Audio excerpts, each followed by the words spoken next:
It's time to sit back, relax, and listen to Conversations with Joan. Conversations with Joan will inspire, motivate, and empower you. Live your best life now. Listen, learn, think, and decide. And now, here's your host, Joan Herman.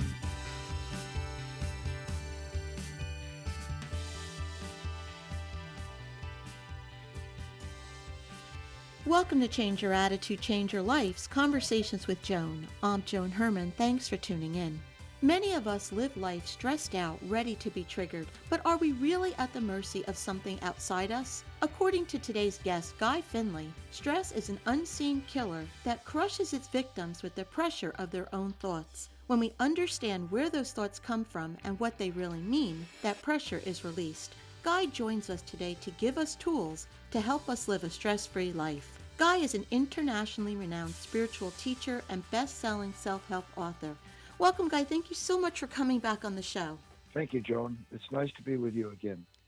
I always enjoy our conversations, Guy, and I think that today's discussion is going to be particularly important because so many of us are on edge. We're anxious, we're sad, we're nervous, we're just waiting for something bad to happen. And with everything that's happening with the coronavirus and so much sickness, more than ever, it's easy to get caught up in the negative thought patterns.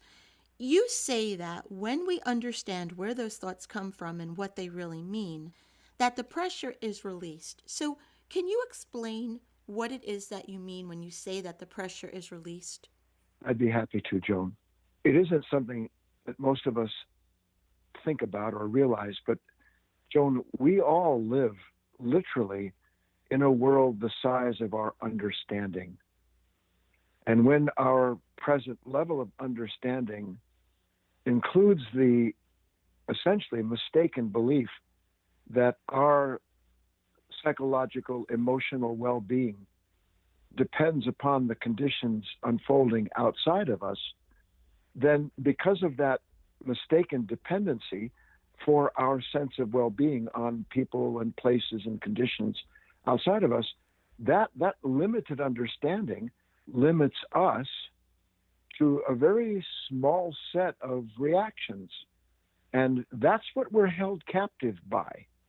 We don't understand yet that we can have an understanding of ourselves that instead of being limited by its perception, is made limitless in its ability to use these problems, these really painful moments in time, to our advantage. That's why it's always been said, at least in the Far East and more older religions and teachings, the word crisis is also the word for opportunity.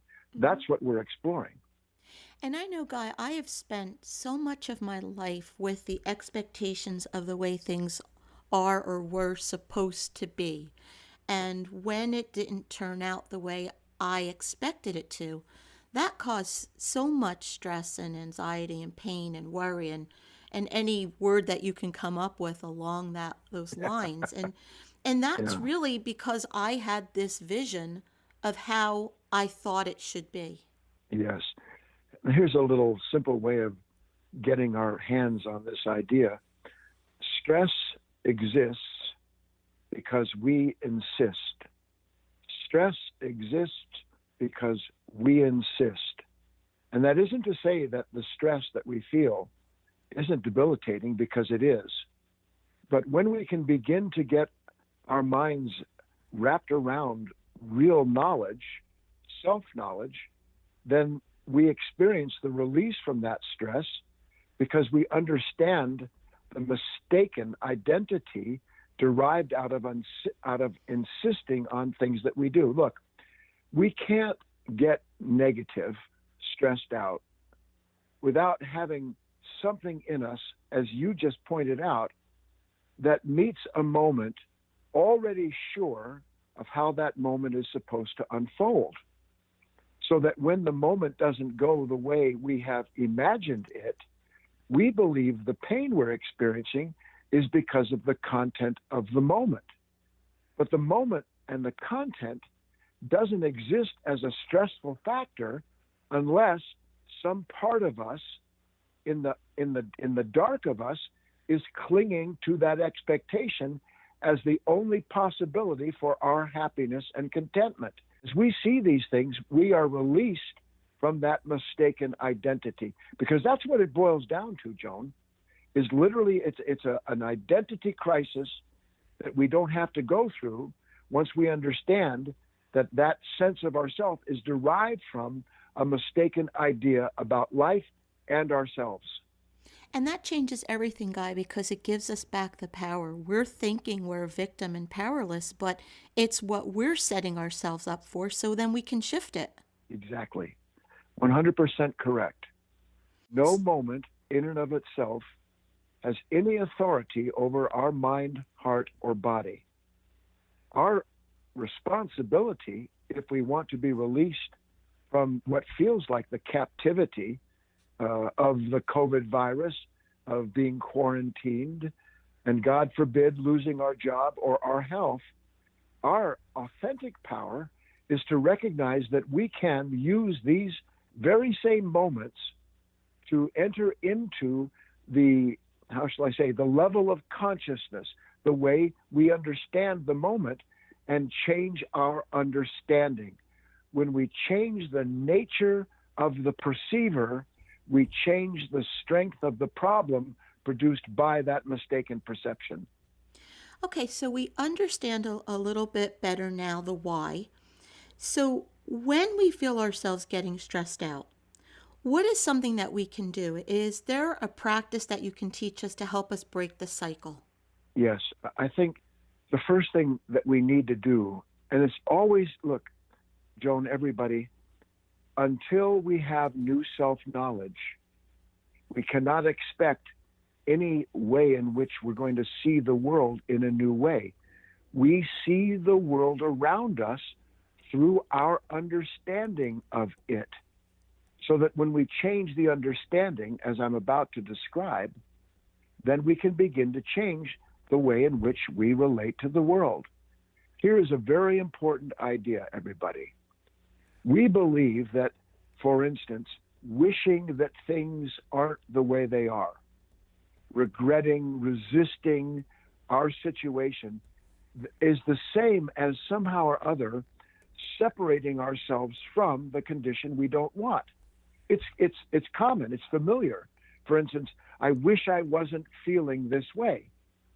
But Joan and everybody, when we are sitting at home, at the office, driving somewhere, and wishing that we weren't going through what we're going through, Joan, as advocate for the listener, where is my attention in the moment where I'm wishing that my life wasn't so bad? Mm-hmm. On what is my attention? Well, I mean, I know in my case, it's usually what I don't want to have happen is what I'm giving all of my attention to. Yes, exactly. So I'm literally staring at and identifying 100% with the very thing that's making me feel like I don't want to feel, right? It's like going to a museum and out of 100 pictures on the wall, sitting down and staring at the one that I hate the most. So who's responsible? The museum or me, because my mind belongs to something I'm not aware of, and it is busy being attracted to and then deriving an identity from the very thing that's saying to me, God, I don't want to feel like this.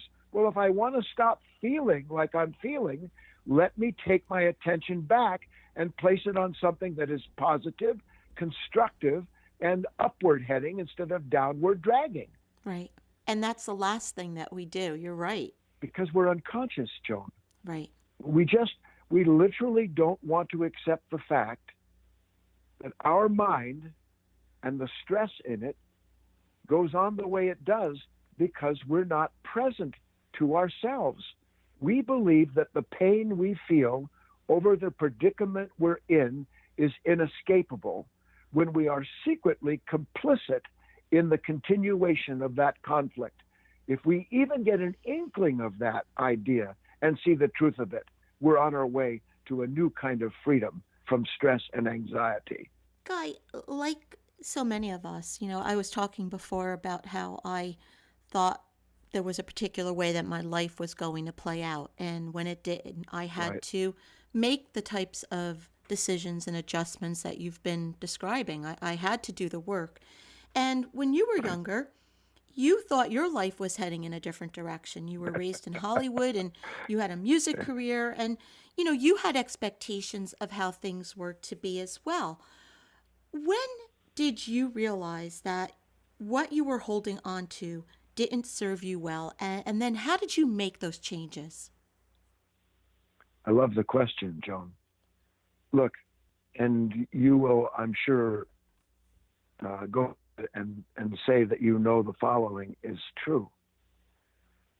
The saying that when the student is ready, the teacher appears.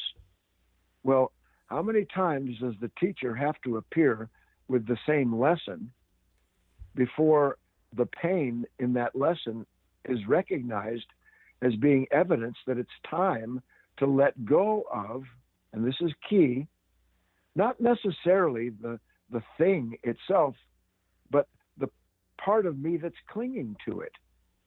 For instance, a lot of us suffer, as you've described, over life suddenly throwing the curveball. Mm-hmm. How did I wind up without a job? How did I wind up worried about my health to the extent that I'm worrying so much I'm ruining my health? How do these things happen to us, and when do we learn the lesson in them? When at last, as I believe it was, there's an old saying, the definition of insanity is you keep doing the same thing, hoping for a different outcome.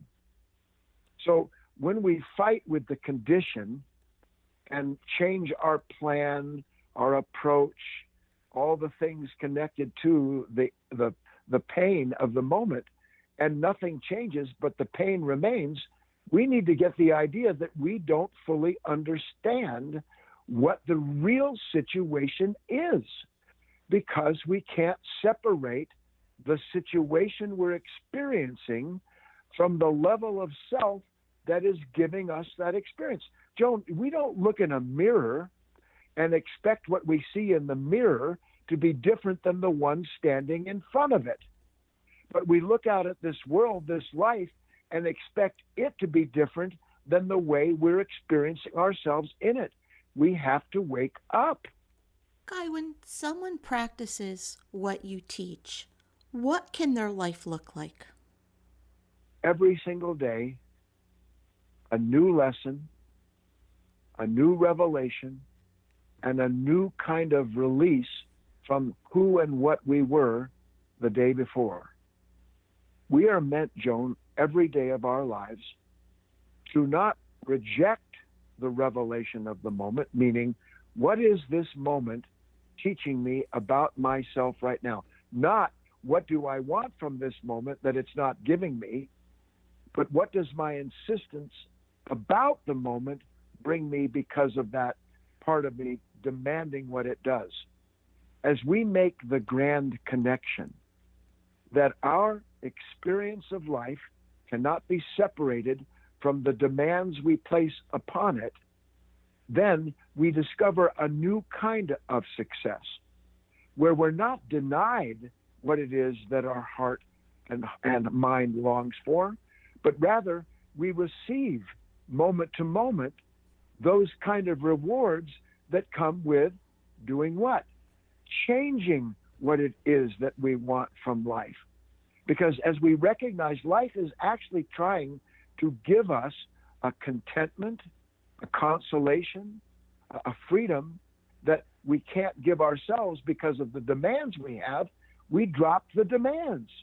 And as we wake up that way, lo and behold, we are given the power to walk away from these painful states of stress, worry, fear, all of which are borne by a certain unseen insistence we have on life. When you had said before, when you quoted, when the student is ready, the teacher appears, that is exactly what happened to me as well, because when I went through all of that pain and loss, and I was at that point where, I describe it as a fork in the road, but I knew that I couldn't stay where I was any longer, and I didn't want to. And that was what it Right. took for me to make the change. But you're Yes. right. When you look and you're ready, the answers do come. There's no question about it. And the beautiful thing is, Joan, and you're alluding to it, it really isn't that the answers come. It's that they've always been spread out on a feast table right in front of us. Right. It's just that we don't, there's something in us that just goes, no, I don't want that.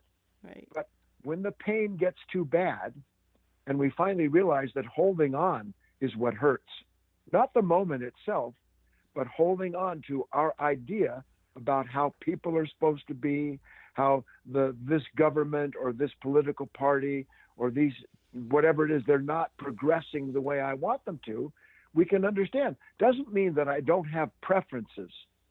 But when we start to understand that unconscious preference is the source of our pain, then we can begin to let go of that identification with that part of us that says, unless the world goes the way we want it to go, we're going to go to hell in a handbasket.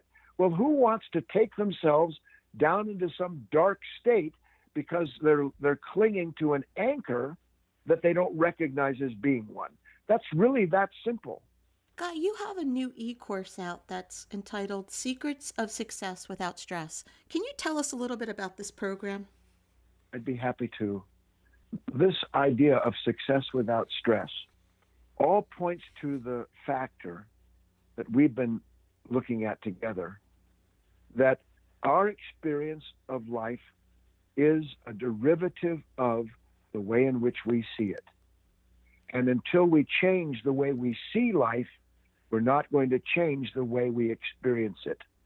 So the real interior work isn't struggling to try to get the world to line up with our expectations, but rather to become conscious of this part of us that has already lined out exactly what it believes it must have to be happy, so that in the recognition that the bitterness, the sense of having life broken up into pieces, is a result of these beliefs we have, then we begin to let go of the beliefs that are breaking us down. The world isn't breaking us down.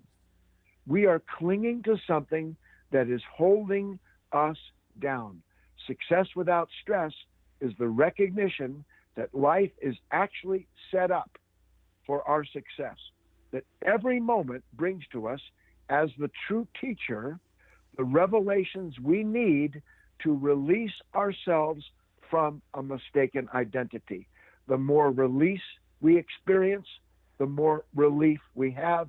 The more relief, the more we realize we were created to be successful men and women in the spiritual sense. And until we have that success, it doesn't matter what we take from the world. And once again, Guy's e-course is Secrets of Success Without Stress.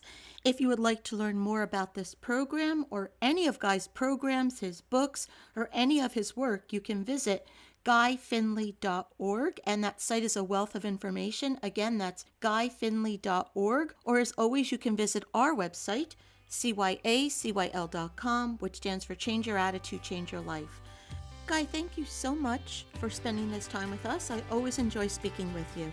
As I do with you, Joan, because your questions are always good ones, and we have a good time. It goes too quick, but we'll have another one maybe soon. That's okay. We'll have you back on very soon. So again, thank you. Thanks a lot. Be well. This is Conversations with Joan. Until next time, thanks for tuning in.